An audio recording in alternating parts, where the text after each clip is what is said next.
There is a really great book that was written some years ago called The Road Less Traveled, which of course is the part of a poem.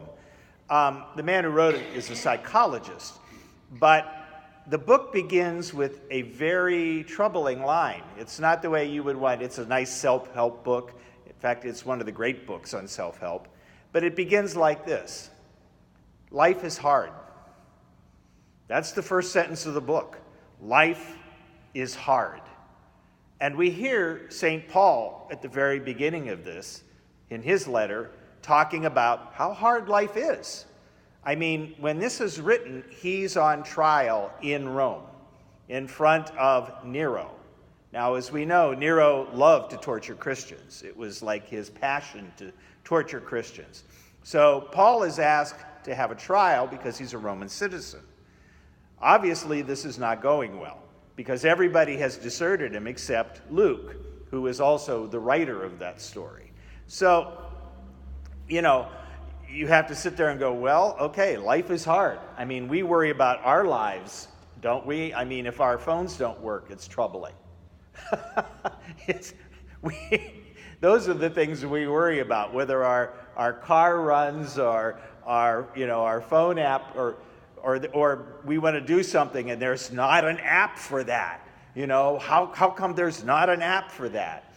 My brothers and sisters, there's not an app to get you into heaven. We all wish there was, but there isn't. Life is hard at times. Life is difficult. Life, as many people have said, is not fair. People sometimes don't treat us well. People cheat us. We live in a world now where ethics have all but gone out the window. People aren't even kind to one another. And yet, we still have to come back to what we put out into the world. I mean, we are called to put out good things into the world. That doesn't come from anything other than who we are. Life being difficult doesn't mean that we need to be difficult with life. And yet many people operate that way. Well, it wasn't fair, so I'm not going to be fair. I didn't get what I want, so I'm not going to be nice about it. When point of fact, my brothers and sisters, we're called to respond well. We're called to love even in the face of adversity. And at the end of the day, that's what Scripture teaches us. It teaches us how to live our lives, how to go out into the world and do the right thing, even when other people are not doing the right thing. And if we don't believe that, imagine watching some of the stuff that we have watched on TV in our politics, how people behave with one another, how people react to one another on both sides of the aisle. What if somebody sat down and said, let's work this out?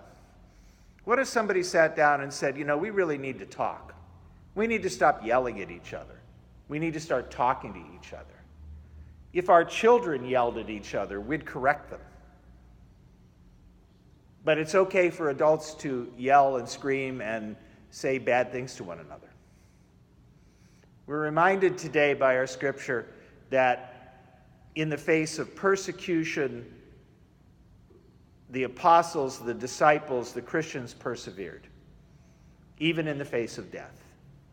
We too are called to persevere, even when we're confronted by people who aren't nice or don't treat us well. Take the road less traveled. Take the road of kindness and love.